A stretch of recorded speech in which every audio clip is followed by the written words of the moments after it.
January 1942, a cold morning at Bletchley Park. A captured Enigma sits under a shaded lamp, its bakelite keys dull as coal. One number stalks the room, 159,000. 3 rotors chosen from 5, arranged in 60 orders, each beginning at one of 17,576 positions. A plugboard swapping 10-letter pairs, a reflector hurling signals back through the maze. Multiply the choices and you reach roughly 1.549 possible daily states. German manuals described the system as technically unconquerable, and operators burned codebooks rather than risk capture. By probability alone, no one should read a single line by sunset. Yet many nights they did. According to pre-war Polish work by Marian Rejewski, Enigma was a permutation machine. Alan Turing refined that idea in 1939, exploiting a design invariant. The machine never mapped a letter to itself. That single truth, paired with disciplined guessing from intercepted cribs such as standard weather headings, let electromechanical bombs eliminate impossible rotor paths at machine speed. In May 1941, the Royal Navy seized U-110 codebooks. On 30th of October 1942, sailors from HMS Petard recovered vital material from U-559. With captured settings and operator mistakes, improbability bent to method. Here is the shock grounded in records. A device meant to erase patterns contained just enough structure for mathematics and engineering to bite. Every dawn the enemy spun new settings. Every evening Bletchley's bombs spun faster. The numbers still dwarf imagination, but they no longer rule it. The question for us is no longer whether Enigma was breakable, but how its rotors, plugboard and reflector actually worked together, how the scrambler enforced a letter, never becoming itself, why the plugboard exploded the key space, and why disciplined radio procedure mattered as much as brilliant theory. To understand the victory, we must first understand the machine. Begin with the rotors, enemy context and confidence, exactly 400 words. Before the war, German officers viewed the Enigma not as a machine, but as certainty-made metal. Developed by Arthur Scherbius and improved under the Reichswehr Cipher office in 1926, it combined mechanical elegance with electrical complexity. Each of its rotors held 26 contacts wired in secret permutations known only to Berlin. When 3 were stacked and driven by an internal stepping gear, they produced over 17,000 starting positions. Add a plugboard, and the total key space rose beyond 150 quintillion combinations, numbers so vast that official Wehrmacht manuals called the system mathematically secure. By 1939, Enigma was woven into every command network from Berlin to the U-boat pens of Lorient. The Heeresnachrichtenstelle issued strict cipher regulations. Messages were to be transmitted only after double-checking rotor order and plugboard pairs. Any lost machine or codebook demanded immediate destruction by fire. Disobedience meant death under paragraph 88 of the German Military Penal Code. Confidence bordered on dogma. Intercepted pre-war traffic recovered from Abwehr archives confirms the tone. Even if the enemy possessed the machine, one signal chief boasted in 1938, he would never divine the daily key. Admiral Karl Dönitz went further, assuring his submarine captains that our signals are safer than the enemy's fleets. To men at sea, the Enigma was armor of electrons, proof that German science could outthink any foe. No one imagined that the machine's brilliance hid a flaw. Each rotor's path was reversible, meaning that a letter could never encrypt as itself. Engineers believed this symmetry strengthened the cipher. In reality, it introduced a pattern sharp enough for mathematicians to exploit. Yet in 1939, the Reich believed the Enigma untouchable. Its manuals stated plainly, no human can calculate the repetition period. Within 2 years, quiet rooms at Bletchley Park would prove that statement false and turn German certainty into the Allies' greatest advantage. In the summer of 1939, The Allies faced a Cipher fortress without siege engines. Britain's government code and Cipher school had fewer than 200 personnel, most trained for diplomatic codes, not electrical permutations. When war came, the service moved into the empty Buckinghamshire mansion called Bletchley Park, barely furnished, damp, and short of everything except determination. Commander Edward Travis later wrote, "We had brains, not numbers. The true spark had come from the east." Years earlier, Poland's Bureau Cyfrów had reconstructed the Enigma's wiring using algebraic permutations and patient deduction. Mathematician Marian Rejewski built a mechanical aid called the Bombe Cryptologiczna, 6 drums rotating through possible rotor alignments. With intelligence smuggled from an Abwehr insider, Hans Thilo Schmidt, they solved early keys by 1938. When Germany invaded, Polish cryptologists carried their blueprints to France, then to Britain. "We passed our work to Britain not in hope of glory but survival," Rejewski recalled. But the machine had evolved. The Germans added 2 new rotors and expanded plugboard connections, pushing the key space from millions to quintillions. Rejewski's method collapsed overnight. France fell. Communication lines closed. Europe's best mathematicians were scattered refugees. Inside Bletchley's huts, a handful of British dons, Turing, Welchman, Knox, stared at incomprehensible letter streams marked "Here" and "Marine." They lacked computers, precedent, even clear funding. A 1939 GC&CS memorandum recorded the situation bluntly: resources entirely inadequate to the magnitude of the German cipher. Many in Whitehall saw Enigma as unsolvable, advising focus on tactical intercepts instead. Yet hidden behind barbed wire, Bletchley's staff refused resignation. Their challenge was not military strength or manpower, but logic. Against an empire of radio signals defended by probability itself, the Allies began with little more than algebra, typewriters, and courage. The Allies' answer to Enigma was not luck, it was architecture.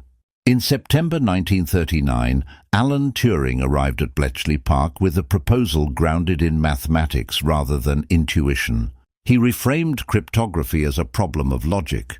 If messages were produced by deterministic machinery, they could be reversed by deterministic reasoning. His report, The Application of Probability to Cryptography, outlined a system for testing possible rotor alignments by eliminating contradictions instead of brute-forcing combinations.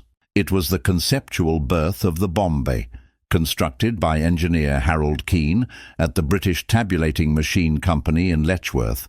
The first bomber, nicknamed Victory, filled a room with spinning metal drums and wiring looms that mimicked Enigma rotors. When connected to an assumed crib, a probable plaintext phrase, the bomber rotated through thousands of alignments each minute, electrically searching for logical consistency. Each halt represented a candidate key that operators verified on an actual Enigma. Turing's design worked, but Gordon Welchman's 1940 innovation made it revolutionary. His diagonal board, a cross-connection panel linking equivalent letter positions across the circuit, multiplied efficiency nearly 6-fold. What had taken days now took hours. The combination of mathematical insight and electromechanical precision became Britain's quiet industrial miracle. By 1942, production expanded beyond Bletchley. Over 200 bombs operated across Britain and at the U.S. Navy's NCR plant in Dayton, Ohio. Each weighed a ton and contained miles of color-coded wiring, 108 rotating drums, and relay banks powered by 1.5 horsepower motors. Maintenance required entire teams of the women's Royal Naval Service, WRNS, who calibrated contacts with micrometer accuracy. Turing's group integrated their results into daily Banbury sheets, recording statistical likelihoods for each key. These sheets fed Hut 4, the Naval Intelligence Hub, allowing convoys to reroute around U-boat packs within hours of transmission. Meanwhile, American cryptologists drew lessons from the British design to perfect their own high-security cipher machine, Cipher, proving that Allied innovation moved faster than German adaptation. According to declassified GC&CS records, Bletchley's bombs performed over 20 million logical operations per day, an achievement unprecedented in 1940s engineering. In rooms humming with copper coils and chalk dust equations, the line between mathematics and machinery blurred forever. The war had discovered computation. Before the bombs could whirl, thousands of wireless ears had to capture the enemy's whisper. Across Britain's coastline, hidden aerial farms listened day and night to German high-frequency Morse. These listening posts, called WWII stations, fed the heart of British cryptanalysis. Operators in Scarborough, Knockholt and Beaumanoir copied endless 5-letter groups, each message marked with time, frequency and call sign. According to surviving GC&CS logs, the network delivered more than 3,000 intercepts every 24 hours by 1941. Messengers on motorbikes carried the thin paper tapes to Bletchley Park, where clerks sorted them by origin, here Luftwaffe or Marine. The task was equal parts science and intuition. German radio discipline produced patterns, U-boats reporting weather, headquarters closing with the same sign-offs, officers repeating initials or date codes. Every predictable phrase became a crib, the seed of a Bombe run. Captain Edward Travis later wrote that victory began with paper, pencils, and patience before the machines even started. Analysts pinned potential cribs on Banbury sheets, overlapping them with known Enigma wiring permutations to eliminate impossibilities. Each sheet represented hours of human deduction before a single switch was thrown. At Bletchley's satellite sites, WRNS technicians configured the bombs for nightly runs. Power circuits hummed. Contact drums aligned with chalked labels showing the rotor order. At the stroke of 9, the first machine began to turn. The air was always humming, recalled operator Mavis Lever. Within minutes, relays clicked into a pattern meaning one thing only: a candidate key. Parallel intercept centers filtered fresh traffic even as the previous days was solved, forming a perpetual cycle of capture, deduction, and confirmation. By synchronizing human precision with electromechanical rhythm, the Allies turned scattered radio waves into coordinated intelligence. The stage was set. Messages flowed in faster than the Germans could change settings, and every new intercept offered a chance to unlock the day's secret. The turning of the cipher war came not with gunfire, but with saltwater and sacrifice. On the night of 30th of October 1942, the Royal Navy destroyer HMS Petard forced the German submarine U-559 to the surface in the Mediterranean.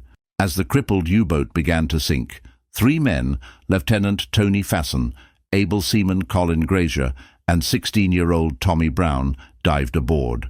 Inside the flooding radio room, Fasson and Grazier seized soggy codebooks, the Kurssignalheft and Wetterkurzschlüssel. As U-559 sank, Fasson and Grazier were lost to the Mediterranean, but the codebooks reached Bletchley Park within 48 hours. Captain Jock Slocum later wrote, "Their sacrifice gave us sight." Those pages reached Bletchley Park within 48 hours.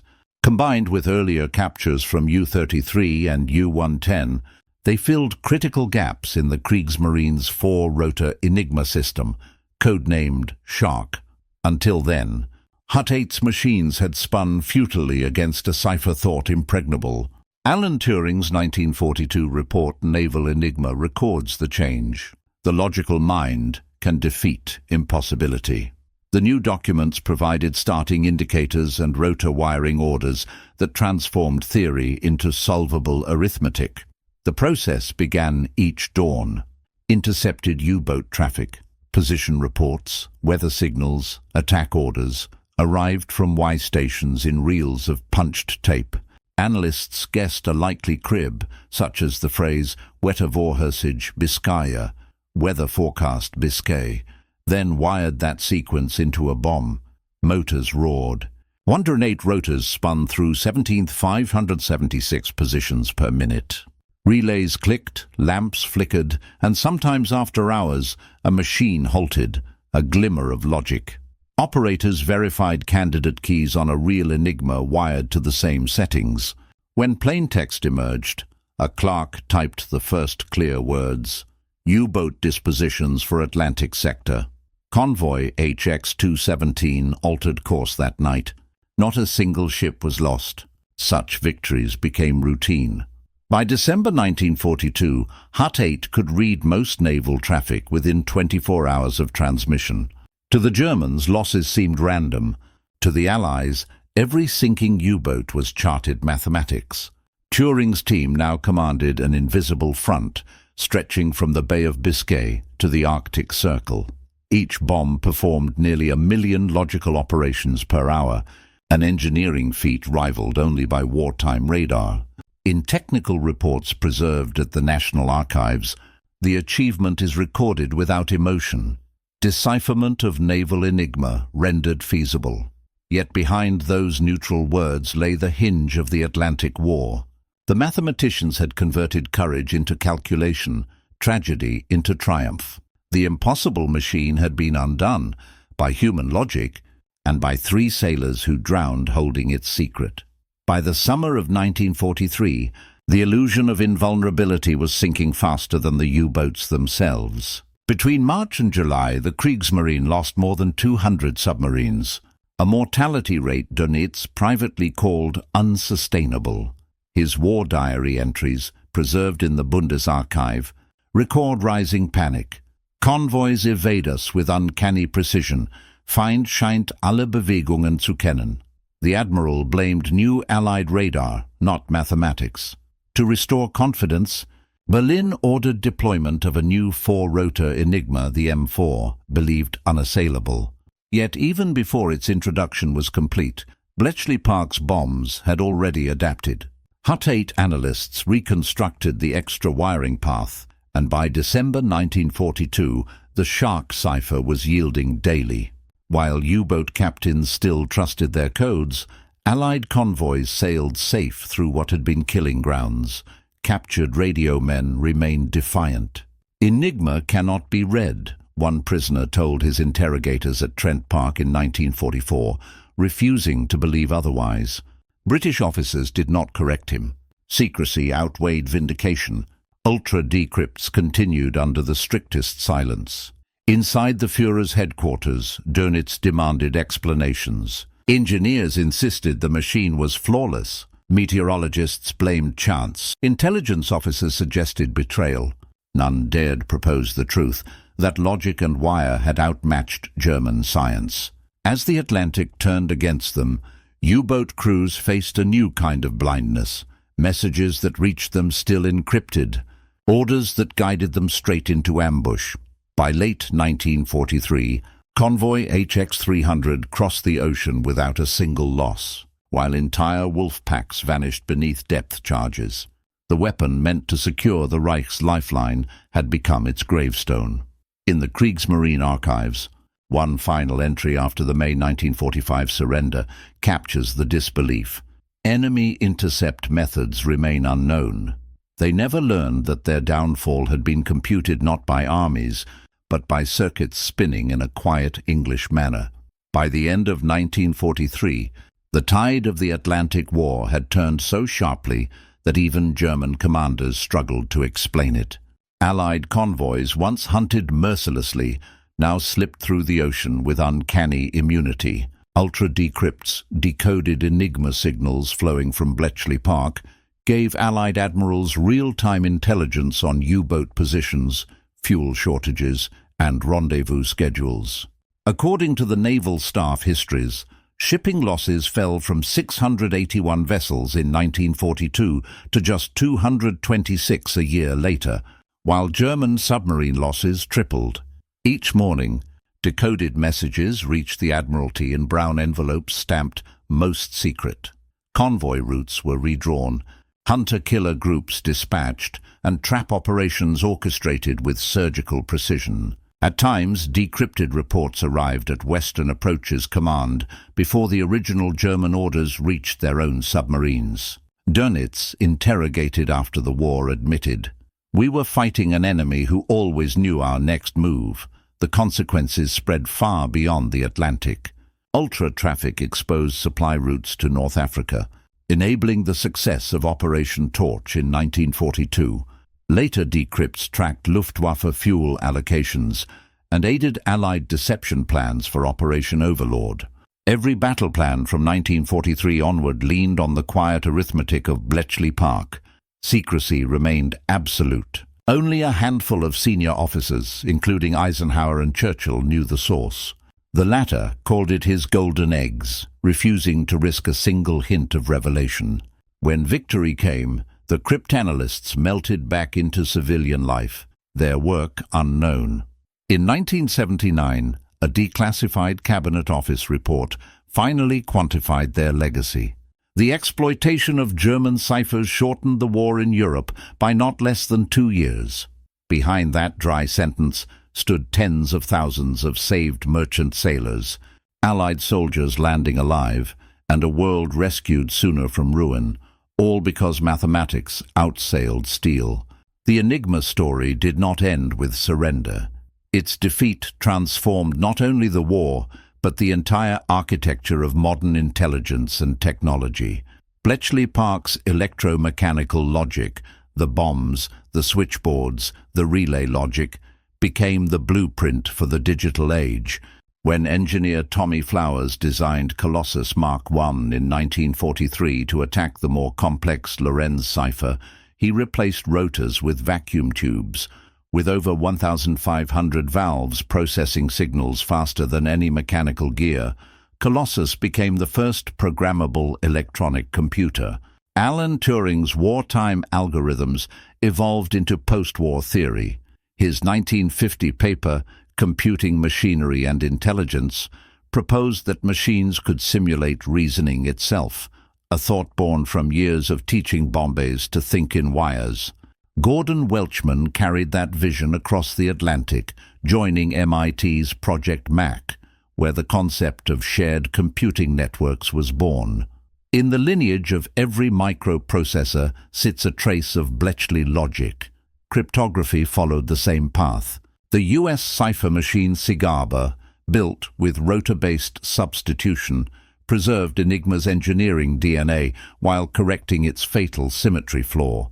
Later systems, the KL7, and eventually computer-based ciphers, extended principles first realized by Turing and Rejewski, that mathematics and engineering together can secure or destroy nations. Institutionally, the lesson reshaped intelligence work.